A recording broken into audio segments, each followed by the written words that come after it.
Hi everyone, Lisa here. Today I'm joined by a very good friend, Cindy Cheung. Cindy will be sharing her divorce journey. We're going to talk a lot.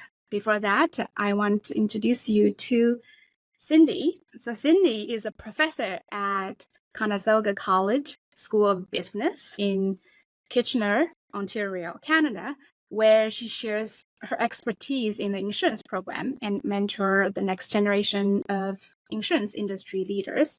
Outside of the classroom, you'll find Cindy working out with her professional trainer because she believes a healthy body is key to healthy mind. She thrives on meeting new people and getting to know their stories, soaking up their wisdom, whether at a social gathering or professional networking events. She's also a proud single mom to two incredible young women. Her love for learning never stops, which is why she's embarking on a new journey next month to pursue a Master's of Education at the Queen's University.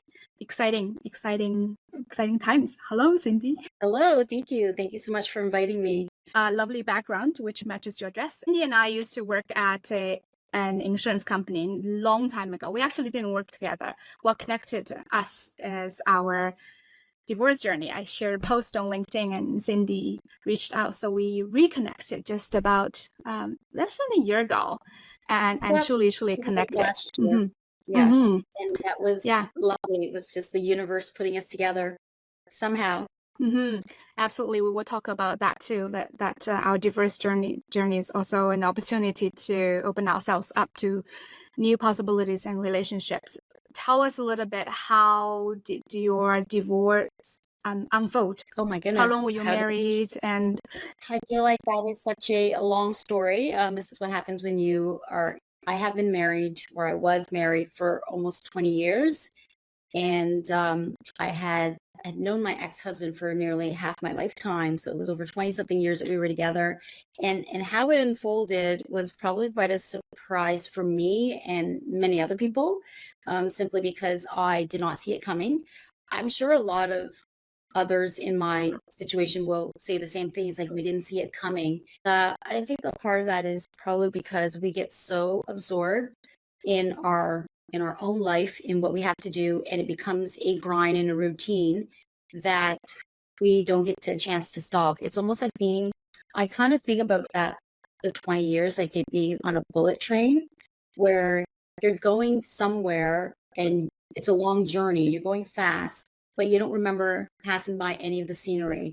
And it kind of felt that way to me. So when it all halted and it was time to get off this bullet train, I actually had no memory of where I was going. Was there a destination, and did I pack the right thing? Do I have the right? There wasn't anything. Like, you just kind of got off on a platform and we're just told this is it. This is the end of the journey, and you had no idea how you got there. So I want to say that I did not see my divorce coming. This is all in retrospect. Yes, I can pinpoint all the different stations and different signs that led to, I guess, that destination, if you want to call it that. But I didn't know it at the time. So how it unfolded was just very much surprising, out of the blue. My husband came home one day and said he didn't want to be married anymore to me, and that it was time to do something different with his life. So it was almost like we're getting off at the next station, but I'm connecting to a different train. So you're moving on in a different direction. So it was like we were off the same train, but taking different ones to continue. And I kind of look at it that way now, even. So I think, like most people, you don't really expect it. You try to make sense of it. And I'm still trying to make sense of it, even though it's been over 4 years since then. Mm-hmm. I can so relate. And I think Yeah. a lot of people can too. And I love that metaphor of being a bullet train, because like when you have kids and your kids have school, you have both of you Yeah. are building your careers, and you just like the speed is fast and the logistical side of things is like, Mm-hmm. and You just yeah, missed a lot. Yeah, you missed a yeah, lot. and we never check in with each other, right? Like, how long were you married? More than 20 years, you said? We were married for, it would have been our 20-year anniversary in 2020. Yeah, because we got married in 2000. And it was just Wow. very ironically, I was planning a 20-year anniversary, wedding anniversary destination. And that was never happening. So tell us about the shock factor, because I know I had a similar experience, and Yeah. I thought we were on the same page. We were building this beautiful life, we were Hmm. welcoming our second daughter, and the vision I had of the next at least 2 years or 3 years clearly was different than him. Yeah. I had no clue, no idea until someone like he came to me, is like, I don't want to be married to you. And I was like, what? And Yeah. so, and that was, I think at first it was very, very shocking because it wasn't as if there were signs leading up to it, and I felt that divorce was going to be that was going to be the solution, that we would end up parting our ways. Very much like you, because I wasn't prepared for it, and maybe that was a part of the fact that I couldn't see outside of the peripheral. What I imagined our life was going to be like. And then I had always imagined that is that we would grow old together because our children were already turning into young adults and we had been married for 20 years.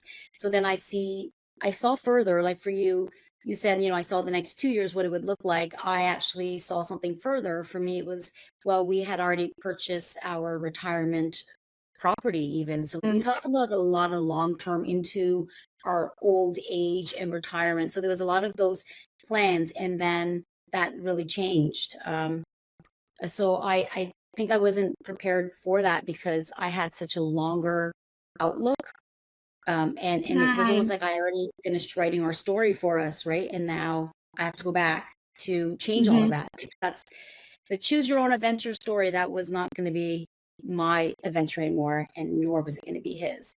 So I Mhm. think that the shock factor was there. And even if I look back to that day and I think of how was I feeling at the time, it was like maybe most people can say the same thing. It's like it's an out of body experience where you are Yes. standing and you're actually watching yourself through this whole transaction, this whole conversation. It was like watching a movie.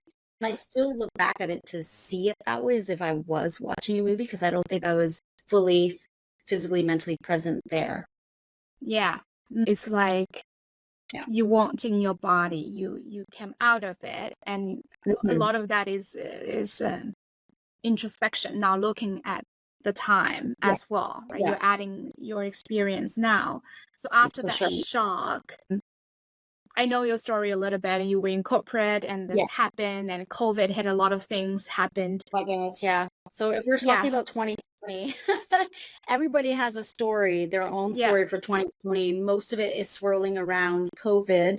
And I think a lot of people like myself and yourself, we found ourselves in situations that were very pivotal and very impactful, big changes in that year, not just because of work from home or because we lost our job, but everything that you could think possibly could have collapsed or imploded and got swallowed up into a pit happened to me in 2020 because in January of 2020 I had started my new job at a company, and when he came home a week later after I started this new job, he had announced that he wanted a divorce. And then within about a month after that announcement, we had already sold our family home.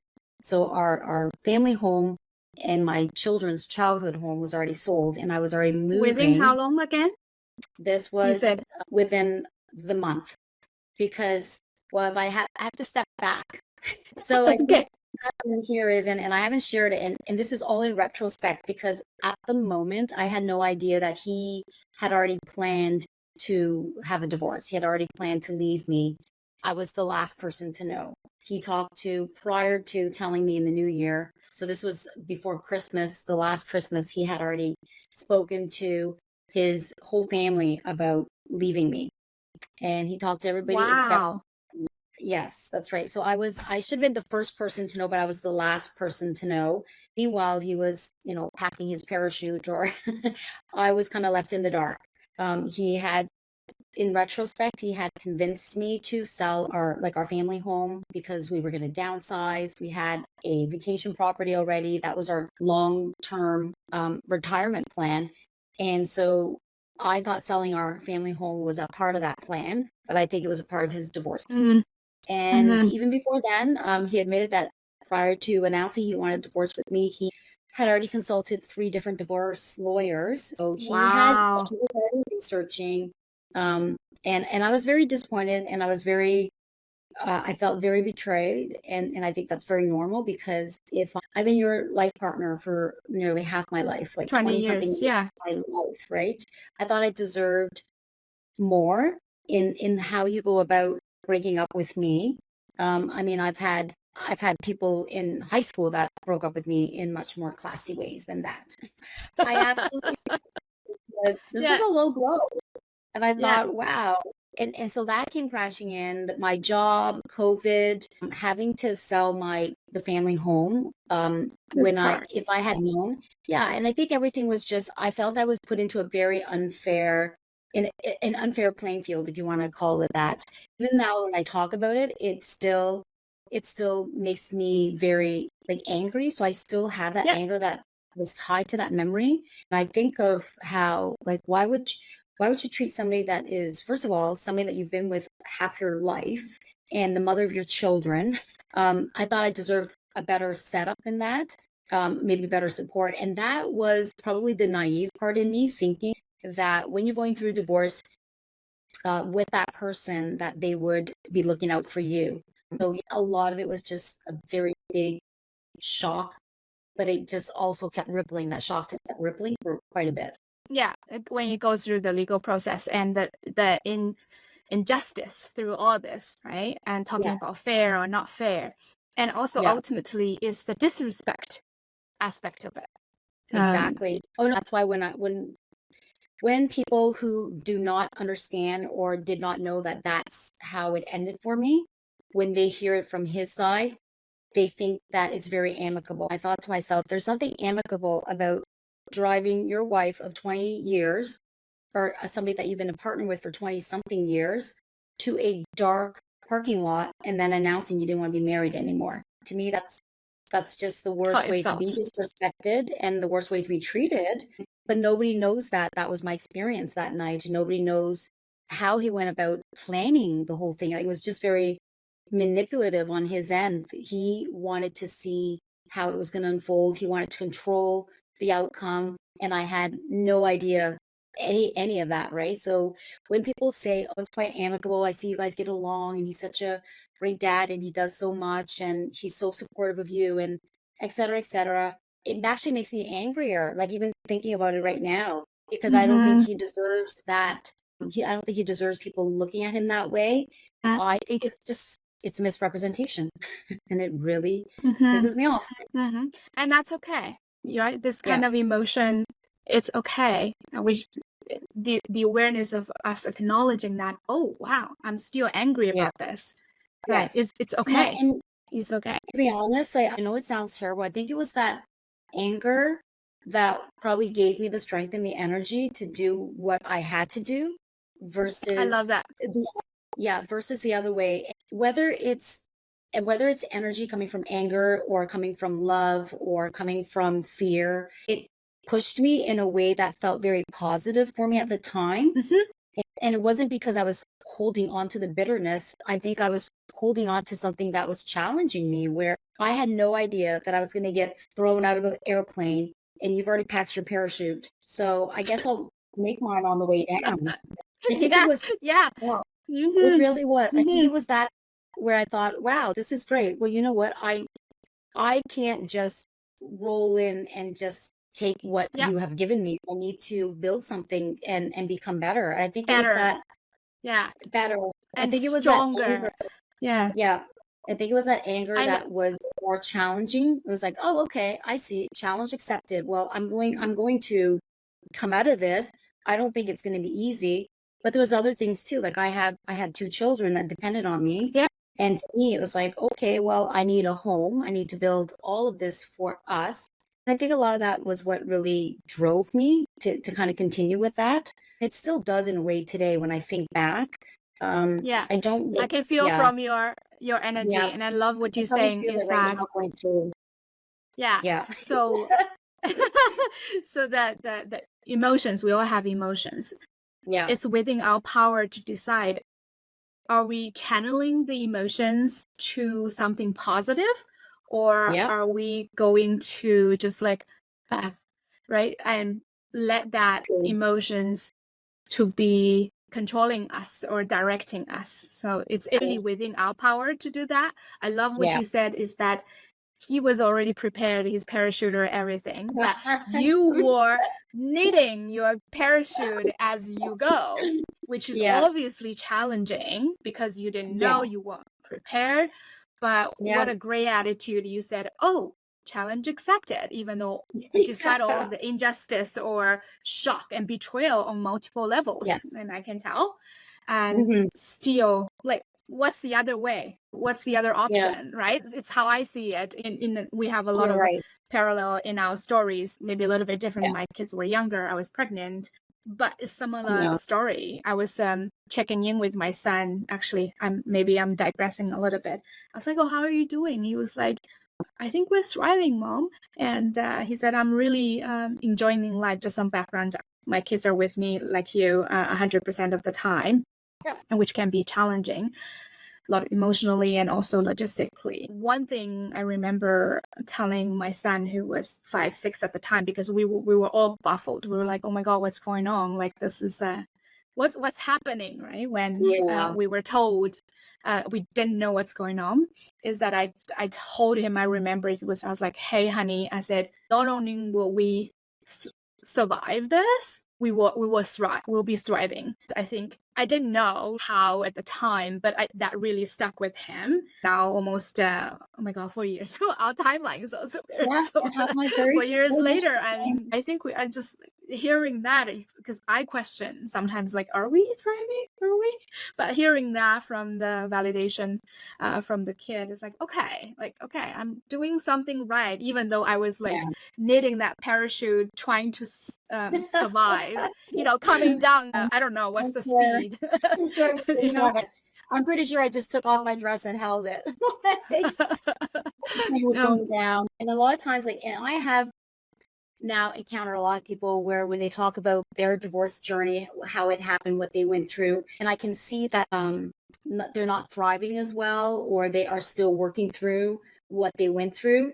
I will admit, for anybody that's listening to this, your journey, like mine and like Lisa's and everybody else's, it's not easy. It's all difficult in its own way. You internalize those challenges differently, and you navigate through them differently. But you're right, Lisa, and I agree that it comes down to choice.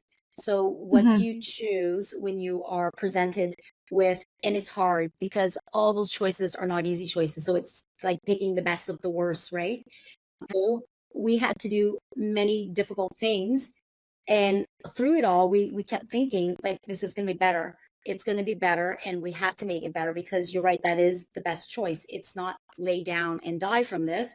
We have to keep going. There's other people that depend on us. That was the kind of Yeah. energy that I was leaning on. I think that's what gave me strength, which was, for me, I thought, well, I felt like a complete loser, first of all, because I thought that I was put together enough to be able to keep my family together, keep my marriage together, keep all of that together. So when you are no longer going to be married and you're in a divorce situation, there's a sense of failure. I Yep. had to stop thinking about it as a failure. It took me a long time to tell my entire family about it, because when he explained that to me, that he wanted to be divorced, I had to process it for almost a week before we decided together to tell the kids, and then before I could announce it to the rest of my family. And I have a huge extended family. Mm-hmm. And culturally, nobody in my Yeah. family, I don't think anybody in my culture even divorces. They just put up with each other till Yeah. death do us part.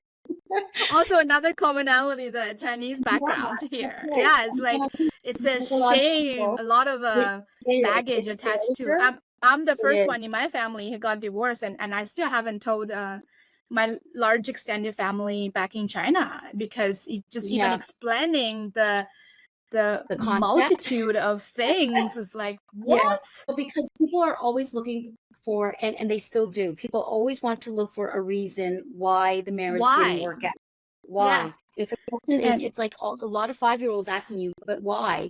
And I want to know too, because when he told me, yes. I want to know. I want to be like, Enlighten me, please. why are we having a divorce? I remember specifically asking for that. That question was, okay, so you don't want to be married to me anymore. Why? How come? Explain to me. Give me some reasons, right? Because you start to internalize that you failed somewhere, that you're not good enough for them to want to Yeah. stay with you Yeah, anymore. I'm not And a good you're wife. Maybe, yes, I didn't do A, B, C, D, E. I wasn't understanding, wasn't supporting. exactly. I don't know. I wasn't there whenever he wanted sex. I don't know. Whatever that is, You maybe want to I know, put too much effort on the kids and not enough on him. And you start to yes. go So what is it? ruminating and What is search it? questions, right? Search And do you know answers of what? like, why? Yeah. And this is where I also learned is that some people don't know what they want, but they're pretty clear with what they don't want. So So true.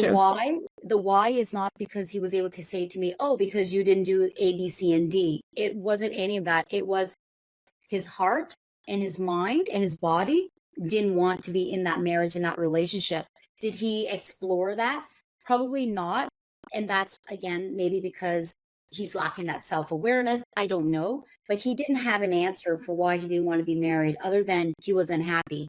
And unhappy is Yeah. just very vague, right? Yeah. Unhappy is a symptom of stuff, of A, B, C, and D, but he couldn't name any of that. So he couldn't give me an answer. To be honest, he didn't even answer me. He just shook his head. I thought, okay, well, maybe he doesn't want to talk about this. Maybe one day he will write me a letter or an email. And I have been waiting for that letter and email, and it's been over 4 years. Great point. So it's a lot of people I talk to, and myself as well, spend a lot of time, especially when there was an infidelity involved, and in my case, really cutting off with the kids, abandonment Yeah, involved. Okay, look at my yeah, bookshelf here. I read so many, like one level was about affairs, and one level was about like family relationships. Anyways, no, so and I read so much, and I was joining coaching groups myself as participants, and yeah, just trying to figure out the answer until I realized, oh my God, Lisa, it's not your job to figure out why he made his choices. exactly. And that Yeah, was like, bam, okay, now I can focus on myself, and I yeah, need to. And that's yeah, where things really start to change. So yeah, was there a moment like this for you to be like, oh my God, like aha yeah. moments There like was. this, or was it So gradual? it was probably as soon as I started. Um, when I asked him, that was the first person to ask that question, and he didn't give me an answer. I thought it was just maybe more a timing. He didn't know how to articulate it at the time, didn't want to talk about it yet, because again, I was being considerate, right?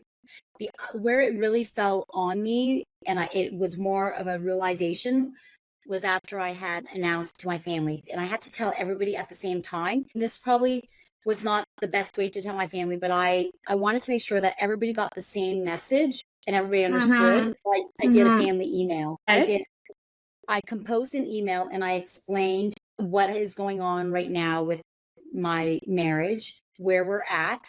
And I remember in it saying that this was not the news that I wanted to share with the family, and this was not how I wanted to share it, but this is the best way that everybody will get the news at the same time. I mentioned that Mm-hmm. my ex-husband and I are going through a divorce process. This is all very surprising for me, and I am working through it. I don't have the answers to anything at this time.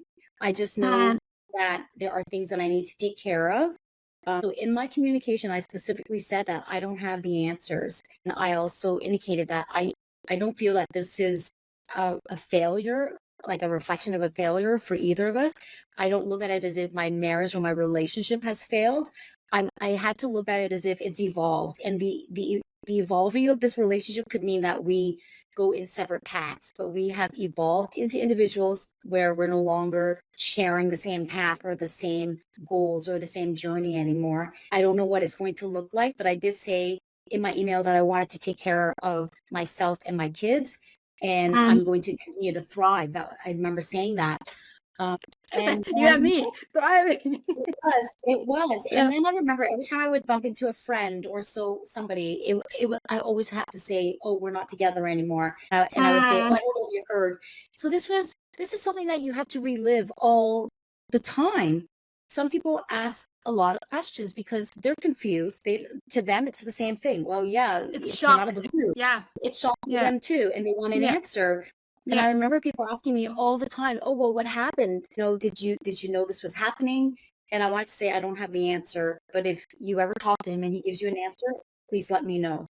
And even today, Call me people, when he shares with yeah, you. it's really true because they'll say, "Oh, well, what happened? You guys, you seem like good parents. You get along." Hmm. Externally, whatever you see is not necessarily what people are feeling inside, right? Like constant being asked and constantly having to tell people that I'm now divorced from my ex-husband. I don't know why we're divorced. Yeah.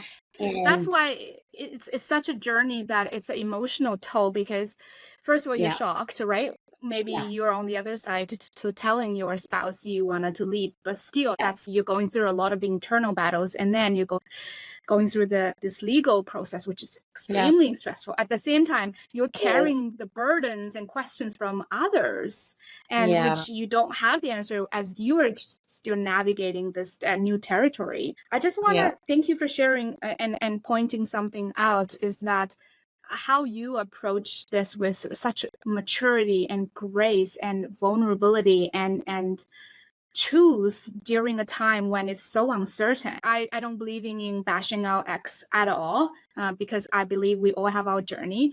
But compared mhm, to how he approached it, and you really approached this, even though you were in such shock and with so much yeah, grace. I just want to point that out. And enough about him. Let's forget yeah. about him. So I want to ask how you can went from in that space, right?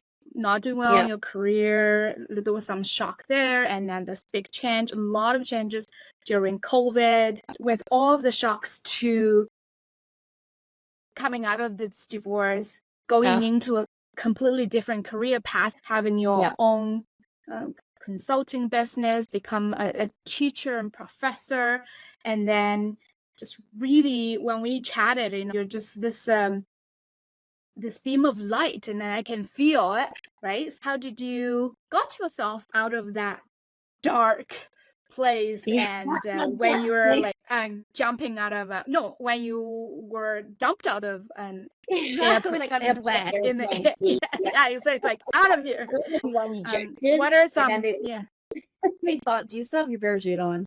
I will have to say in 2020, you're right. So I started a new job and then sold my family home. And then COVID happened a couple months after I started my new job. And then a couple months after that, I got fired from my new job. Sold my second home.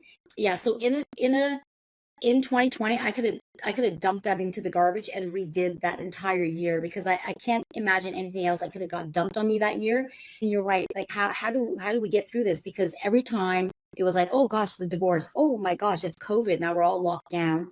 Oh my goodness, you got fired from your job too. Now you're selling your house and other homes. In the span of 18 months, I moved 3 times. And remember how I said it felt like I was watching a movie? Every mm-hmm, time something drastic like that happened was like watching movies. I was outside of my body. One of mm-hmm. the things that I remember saying over and over to myself, and that has always been maybe my mantra, is like the words were, "It's going to be okay. You're going to be just fine." Mm, I remember sitting on my porch the day that I got. So being divorced and moving, that whole process, it can be numbing and distracting because you're so busy packing and everything else that has to logistically go along with it. Yeah, but then mm-hmm, being fired and coming home, and mm-hmm. this was during COVID, sitting on my porch outside. I hadn't even told my kids yet, and I'm sitting there, and I remember I kept saying to myself, "You're gonna be okay." In a way, I didn't have that same fear that I had before. I think it was because I asked myself, 10 years from now, if you could come and stand in front of yourself sitting on this porch, what would you say? I thought to myself, you know what? I would tell myself, you're going to be just fine because You don't know it yet, but you are going to draw strength. You're going to learn. You're going to have this level of wisdom. I wanted to say to myself then, like 10 years from my 10-year self from now, talking to my 10-year later self, I wanted to say I would bet on you any day. When Mm, I told myself that I would always bet on myself, that's where I knew I had to win for myself because I was betting on myself. And that meant that I believed in myself. So mm, that's what I told myself on the porch. It's this out of body experience. I know it sounds like very weirdly spiritual, but it was. It was, you're going to be fine, and I would bet on you any day. And you know what? When I reflect back, I don't really count my laurels, or I don't look at this as accomplishing, awards and trophies. mm, I think of the things that were important to me, how I wanted to have results. So I saw I envisioned my results, and I worked backwards on how I could get there. The most important thing for me was looking after myself and my kids, and rebuilding our home again. That's all I mhm. focused on. I didn't know what that So you had meant, a but vision. You had a vision. I did. And my vision also required me to have no fear. And I know that sounds unrealistic. Like we always have some type of fear. I had a lot of fear, but I still had to brave through it. So for me, it was really I I ended up buying a house, or not even buying a house. I ended up buying an empty piece of land, believe it or not. I envisioned on that land what my house was going to look like. I worked with a custom builder to build my house and how I was going to live in it with my kids. That's what I envisioned. When I thought about getting a job because I had lost my job, I thought, okay, I'm gonna have to start applying. Like I went back to doing and wanted to do what I always did because I was comfortable with it, but I didn't feel happy about doing it. So this is where those things started to change for me. Things that I would have done before because I was married, I stopped doing. Not out of Yeah. spite, but because it wasn't working for me. Yeah. Yeah. And that If it doesn't work for you, why you keep doing the same thing? So right, a divorce can really be a catalyst of big it is. changes and to really pursue what you Yeah. want, what you Yeah. always desired and never did. Take some risk, try a different career, or just Yeah. doing things for you. It's a game changer. I think maybe the building a home from a flat piece of land to this house that I have now, which is actually a home with heart and love, has been like a metaphoric journey for me. Mhm. Now, when I see that I was able to do that, there's nothing stopping me from wanting to build anything, even if it started with a flat piece of land. I built my Yeah. business and my whole consulting gig work. I built it around that as well, knowing that, hey, I could do really well or not do really well, but I'm going to be okay because I'm always going to Mhm. bet on myself. I love that. I'm always going to bet on myself and the concept of a home. I think when Yeah. divorce happened, and for myself too, the question is, where is home? Where is home? Yeah. That as I work with my clients on their journey, and this journey is really your homecoming. Yeah. You are making that happen yourself with a vision, with some goals, with some clarity. You don't always get that right away, but Yeah. it's so important if you wanted to not get stuck in that just merely Yeah. surviving space, and you have Right. to take some risks, so to speak, calculated risks. And I Yeah. love that. Thank you for sharing. We talked about logistic side of things and envisioning self, actually two key aspects. What about mental well-being? Because now, and people are going to say, oh, it's easy for you to say I just made that decision, but it can be easy when you got let go from your job. That's hard on our sense of self, right? Just Yeah. to some degree got let go from your marriage, and That's right. and No, then we and on top of that, so you are fired from our marriage. Thank you very Yeah. much. And there is no this compensation as well. You have to pay Yeah. lawyers to deal with that. On top of that, you have to sell your matrimonial home, right? Your second home you were going to retire into. I think Yeah. most importantly is that vision you had for your next 20, 30 years, because your kids were growing up, right? You were about to Yeah. downsize, really relax into this life, and didn't Mm. happen. Tell me about the mental shift, mental well-being. How did you get yourself from that place of maybe depression or shock to this place of I'm betting on myself. Yeah. I think for me, and I'm trying to reflect back on that as well too. There was probably moments where I would, and I think this is normal. I mean, you have those moments where you're very happy with your progress in what you're working towards, and those other moments where it feels really hard and you start to feel bitter because you're like, why am I in this now, right? Like if I, Yeah. and a lot of the bitterness came around the fact that why am I putting together a parachute as I'm like being ejected out of the airplane? Like, why? How come I didn't have a better advantage, right? When the bitterness would set in, sometimes it was more like, wow, he had such a great plan. He already knew what he wanted. He already prepared. He already had plan B, C, D, E, and I had none of that. I No. just felt really unsteady. And so Yeah. then it felt harder and harder. And you're right, those were the moments where it like mentally to try and push through that was really tough because you just want to hang on to that bitterness. And where it wasn't serving me was it affected my relationship with my kids. Mm, Because I'm here busy trying to build an empire, build my capital. yeah. Mhm. I lost sight of the fact that I also needed to rebuild my children, their souls, their heart. Yeah. And I thought like building a home was the most important. We just try to get back to, because we had a house before, let's get back into a house, right? Thought that all of the, so in my mind, I just thought if I just replace everything that was pulled away from us, that we would be okay again. But Yeah. I had to stop and realize that my children were experiencing the divorce and the breakup of the family. They were experiencing it differently, with different emotions, with different fears. I didn't take the time to acknowledge that. So I do commend you when you talk about how much you're spending time with your kids, working through that and recognizing and acknowledging their emotions and their journey, which was something I didn't have time to do.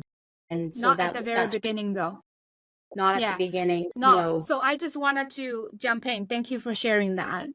Whoever, if you're in the thick of the divorce journey, right, whether Yeah. you which side you are, because it can't be easy on either side, whether you are the one who decides to leave or maybe you commonly agree that maybe you were left, quote unquote. Yes. That initial stage for everyone is different because we all receive information, digest information different.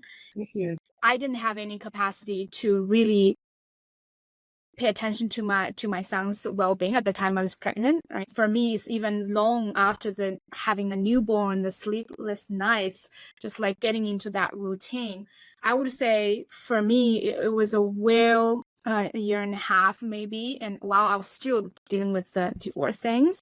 Mhm. And it's okay when you're in that state. You can't be 100% tendering everyone because you need to feel safe with yourself. You need to find your safety net somehow. You Yes. need to grapple on something, whatever that is, and it's okay. Your Yeah. kids will be okay.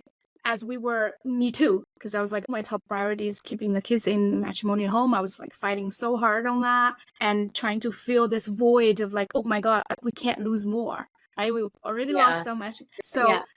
it's totally okay that you're not tendering everything. It's something I wanted to put it out there because Yeah. you have to put the oxygen mask on yourself first before you Hmm. can help your kids. Yeah. And And I that's think that's key. what I was doing. Yeah. And you're right. You're one person trying to do so much and trying to keep everything together. And at the same time, the way that I look at it is like, okay, so if you're somebody that showed up and announced that he didn't want to be a part of this anymore, he just leaves. So I'm left with, when you pull apart the family like that, I'm left with pulling it back together. You pull apart who I am, and I'm no longer identified as your wife, your relationship, and that is pulled apart, and you have to rebuild that again. Your children are absolutely affected by it emotionally and in many different ways, right? That got pulled apart, and you kind of put that back together again. My relationship with my children just got so strained that again got ripped apart and I had to rebuild that. So everything had to be rebuilt, and you're trying to rebuild too many things at the same time At the as same one time. person. Yeah. Yes. Yeah, so this is, if we're using that airplane metaphor, you are trying to put together every single airplane part while putting together parachutes for you and everybody else that's falling out of the plane. It was maddening, and I don't even know how I sustained it.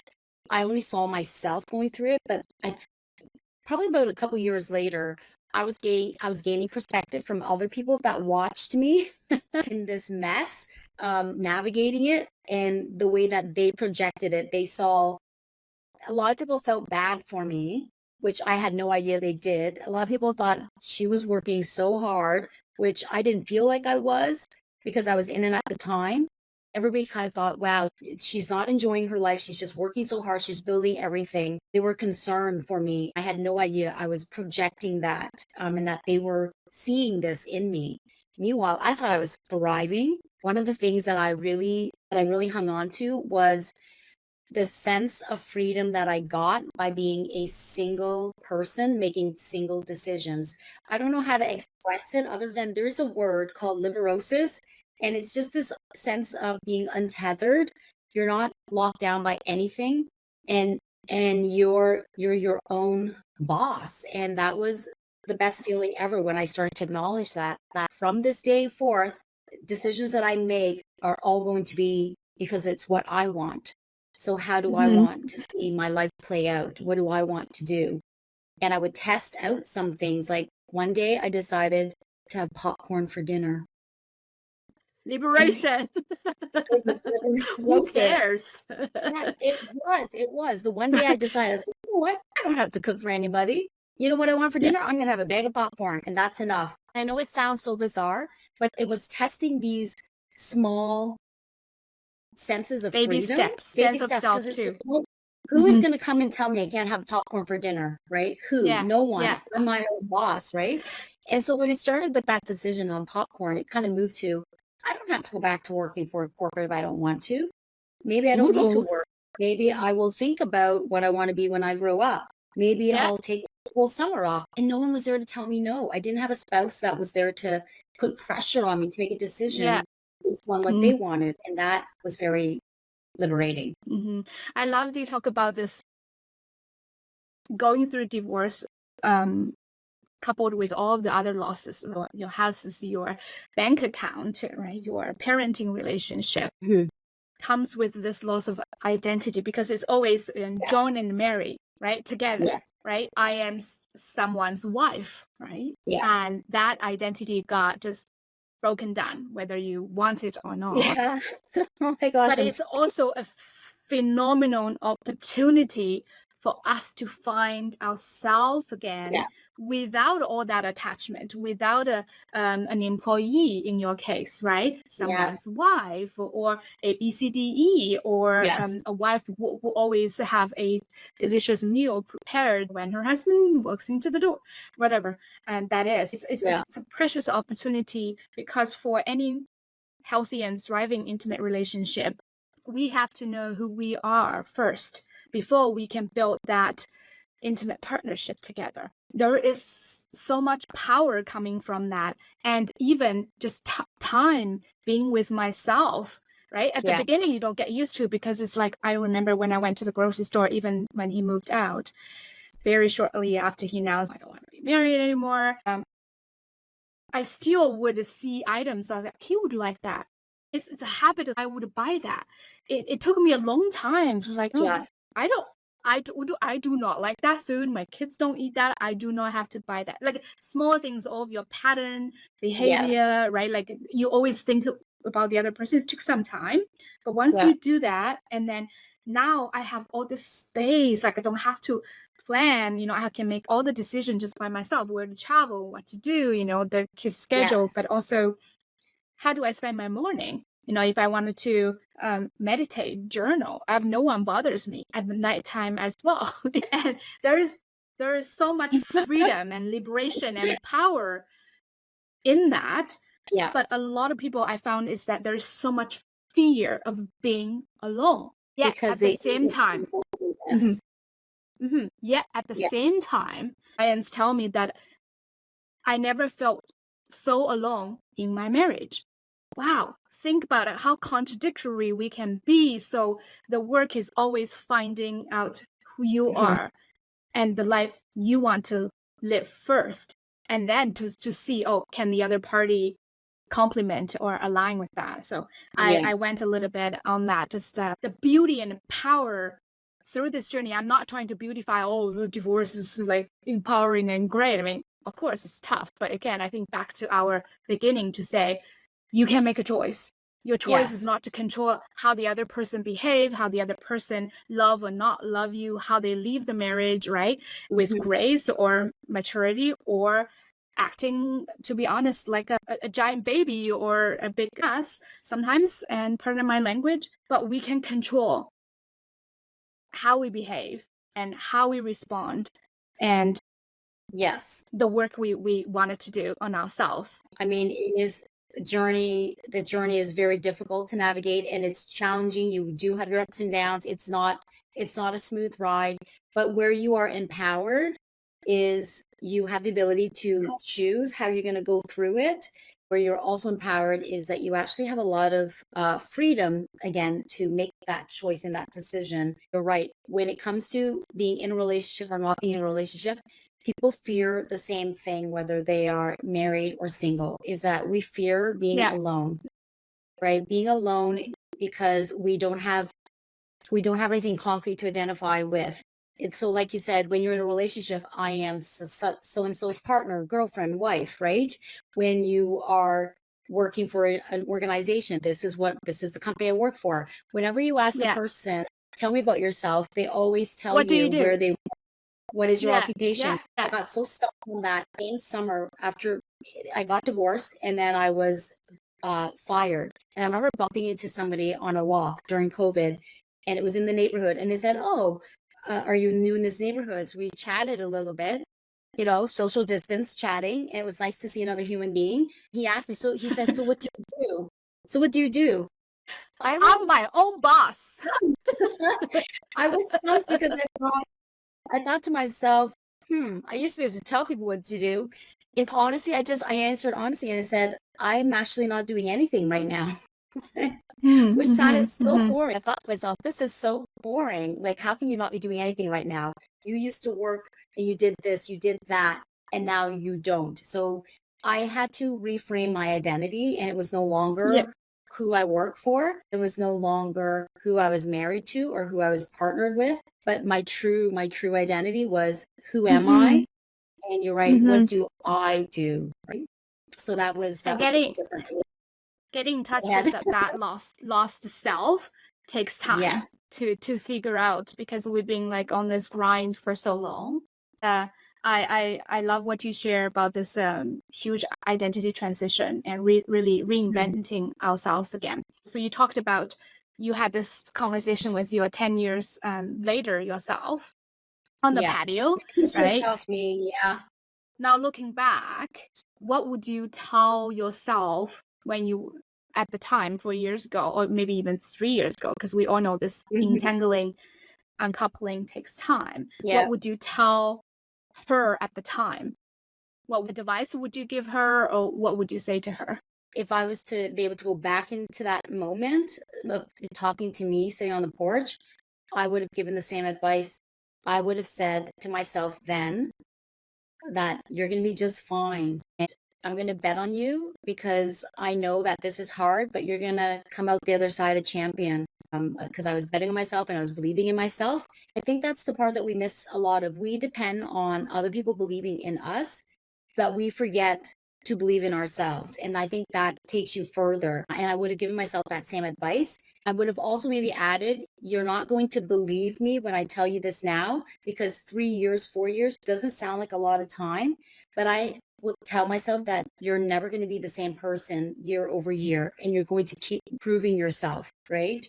And so that I see is true now, because every time I look back, I see that I'm a different person than I was last year and the year before. I'm absolutely a different person than when I first set out on this divorce journey in 2020. But even like a year ago, when I look back and people say, "Wow, you used to be married to this person. You used to be this wife, this mother living in this house."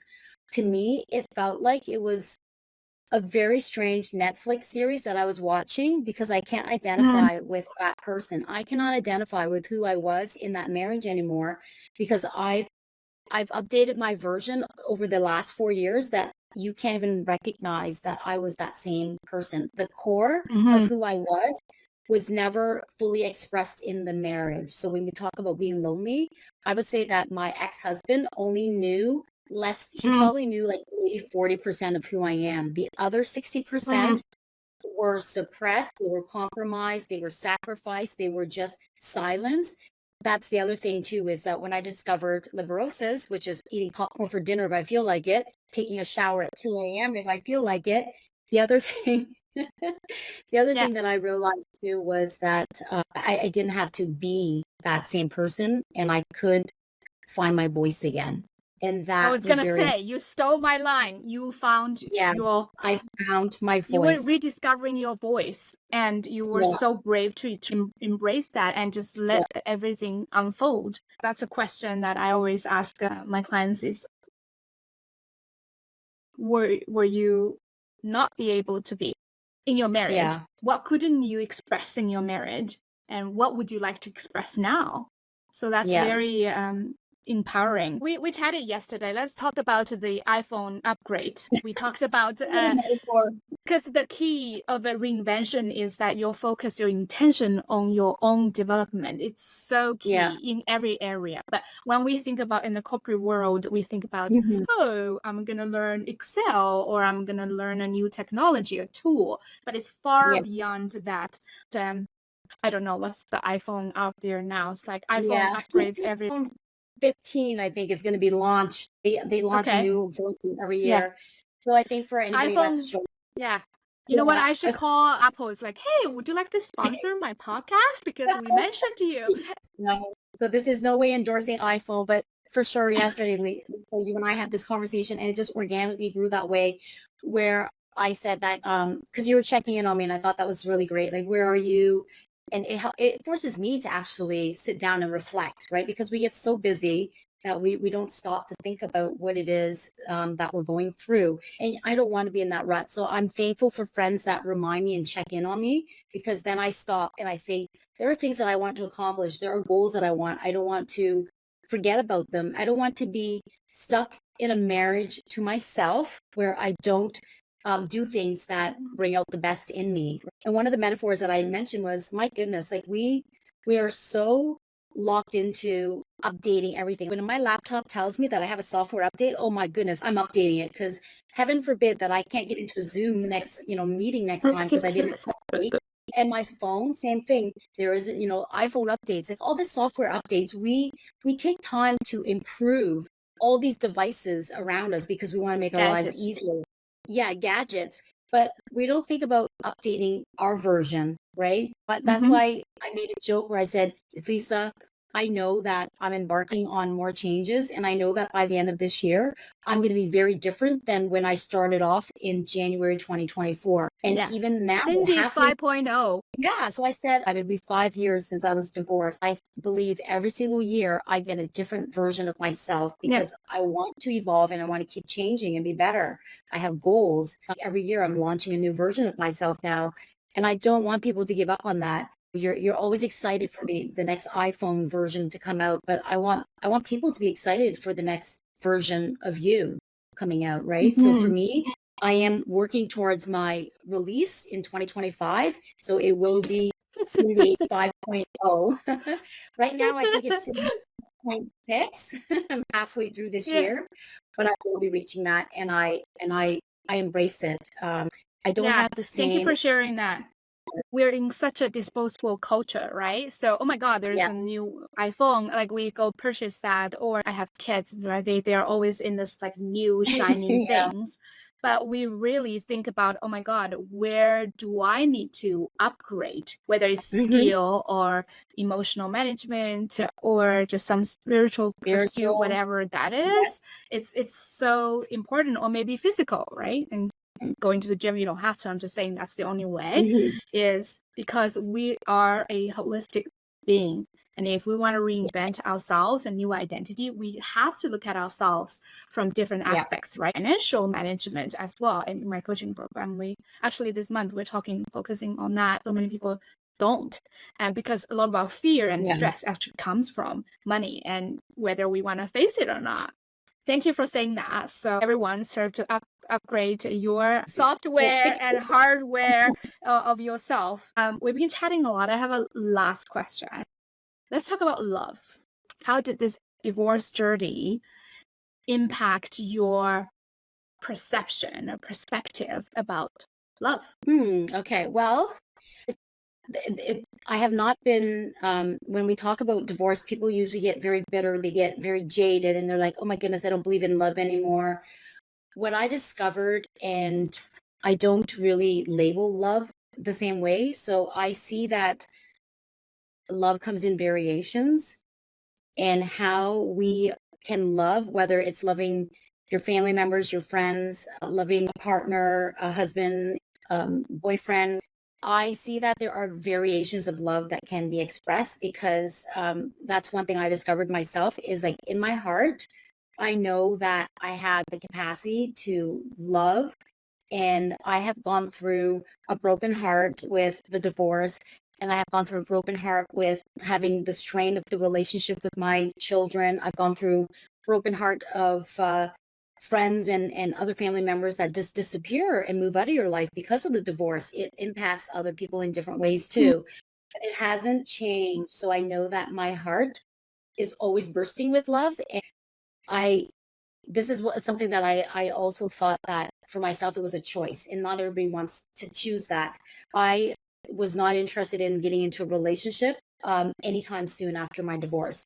And people thought it's because I gave up on love and that I was jaded, and I had a really bad outlook on it, and I didn't believe in it. But that's not what it was. I wanted to spend time loving myself more, and I wanted to make sure that when I do get into a relationship, this was my thought initially, that it was going to be more fulfilling. And I wanted to know what I was getting out of that. So I had these ideas about love in the future, and I wasn't rushing into it. But I also felt I didn't want to do the same thing I did before, which was I was in a marriage for a long time. And I didn't want to go back being in a relationship again. So I didn't want to do the same thing. So when we talk about updating myself, my 1.0, my 2.0 version was me, but not necessarily in a relationship. I did explore a relationship for a year. That only proved to me that I do have the capacity to love, and falling in love is awesome, guys. I think that I can do it again over and over. Now, when I think of variations of love, I don't create those criterias anymore. I don't create a checklist where I say, I don't have a boyfriend app where I say, if you meet all these requirements, now you can be in a long-term relationship with me. I look at it as people are going to come and go in my life. I don't know how long they're going to be there.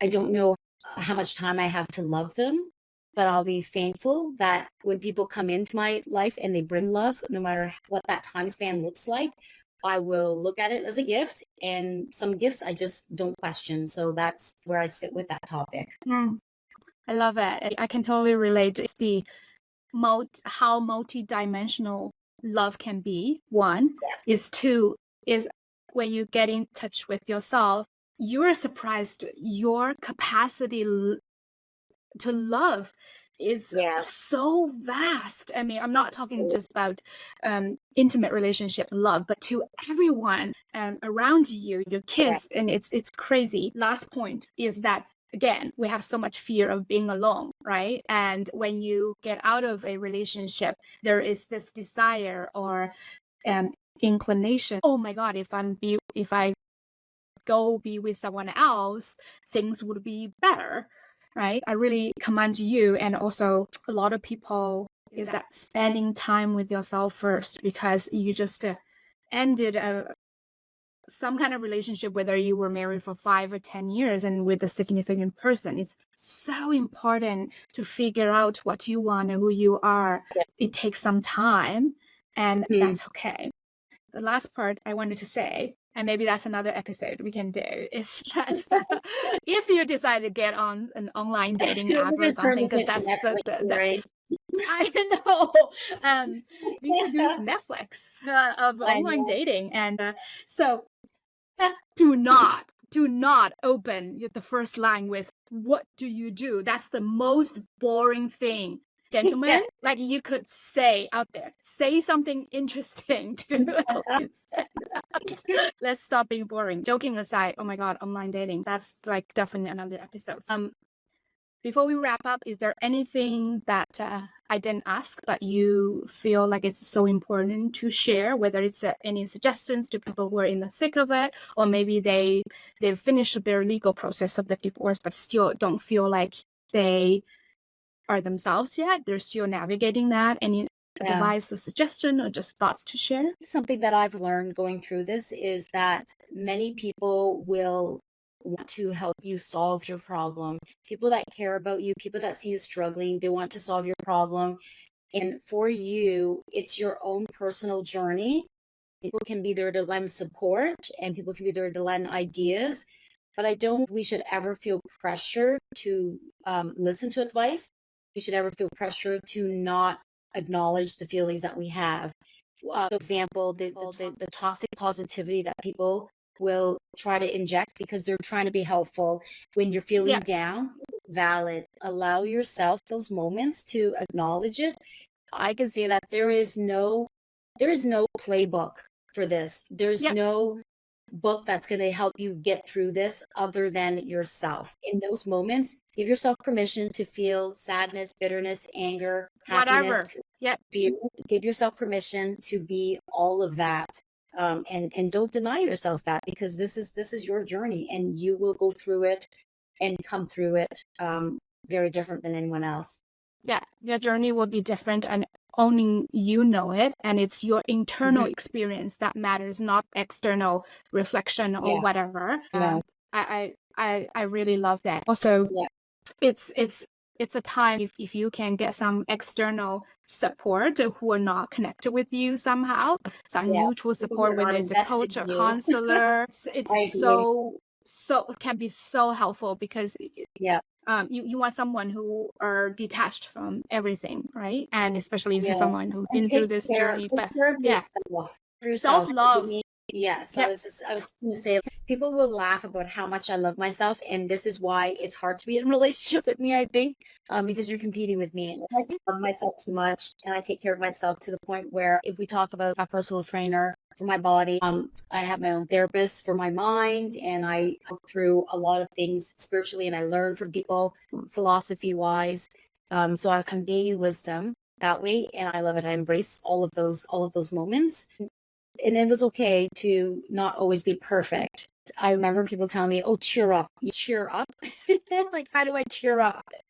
Is there a way to cheer up? And another thing that I hear a lot of my clients, family and friends, is like, "Oh my God, it's been X amount of years. Like, you should be okay now. Like, just get over it." Or, "Oh my, he's already married," or whatever that is. I know. What I always say to encourage these people is like, it's your healing journey. And no one can rush you and give you a device and to tell you when to be okay. These people, like, we need to set some boundaries. Be like, no, thank you. That's some work too. But you're right. It's your journey, and you're in it, and you know it. Just like a marriage, right? From the outsider, you could be the perfect couple, right? You got perfect jobs, vacation home, vacationing, and two beautiful kids, the Canadian dream per se. And internally you're like, damn, we're just on autopilot. What's going on, right? So it's the same thing, that your healing journey is. Thank you for bringing that to the front. Like, only you know it. Exactly. And I just want to say to people that it's okay to have negative feelings about this. It doesn't mean that you're not healing from it. To allow yourself those negative feelings out is acknowledging that you are actually experiencing everything holistically. I was tired of people telling me to, you're better than that. Take the high road. Like, be the better person. If I was spewing bitterness, there were times where I thought, why do I have to be the better person? I just like say bad things. So, and the concept of I'm taking the high road, because a lot of people was telling me this, and I was like, oh, at the beginning I felt good about it. I was like, yeah, I am taking the high road, and maybe I am. And so inherently, that statement means the other side is taking the low road somehow, and that's judgmental. And we don't know, whatever that person the decision they made at the beginning, we say, we don't know, right? They have their internal experience. If we've lived their life, maybe we would make the same decisions. There's no need to judge anyone in this, but just really focusing on ourselves and what matters to us. And also you talked about in this journey that less and less we're seeking for external validation, which is very hard because we're brought up this way, right? Your job defines you, your marriage defines you, your parents or whatever, your car, your phone. The more we can remove this, the more we can give less power to this external validation and seeking internal validation, real growth will come out of it. And that's real power, real powerful. Yeah. Okay. On that high note, where can people find you, Cindy? I am on LinkedIn, so feel free to connect with me on LinkedIn. I am not I'll add your LinkedIn profile. Add my LinkedIn profile, and you can always message me through LinkedIn as well. It's all open to anybody that wants to contact me or connect with me. I'm not as social media savvy, and I don't do a lot of posting that way. Pretty savvy, I'd say. I put it on through my LinkedIn. So yeah, please connect with me. I would be more than happy to share a conversation. Cindy teaches at Connoisseur College, but she also has her own consulting firm. She does a lot of corporate training on corporate culture or communication, leadership. Workplace culture. For me, it's all about how people treat each other, how people work together, and that harmonization is really important for me. You can probably see I pull that into relationships. I pull that into people that I meet. Honestly, it just comes from a place where I feel like I have a huge capacity to love. So, I mean, connecting with Lisa came from a place of love, and connecting with anybody that I meet now does come initially from that place where I look at them and I think, who are you? What's your story? And what can you teach me? Not what you do. What do you do? Nope. Thank you so much, Cindy, for sharing so openly and accepting my invitation to come here to sharing all of your wisdom and experience and so real. Thank you. Thank you, everyone. And we reach out anytime to me or Cindy, and we will see you next time. Yeah. Bye.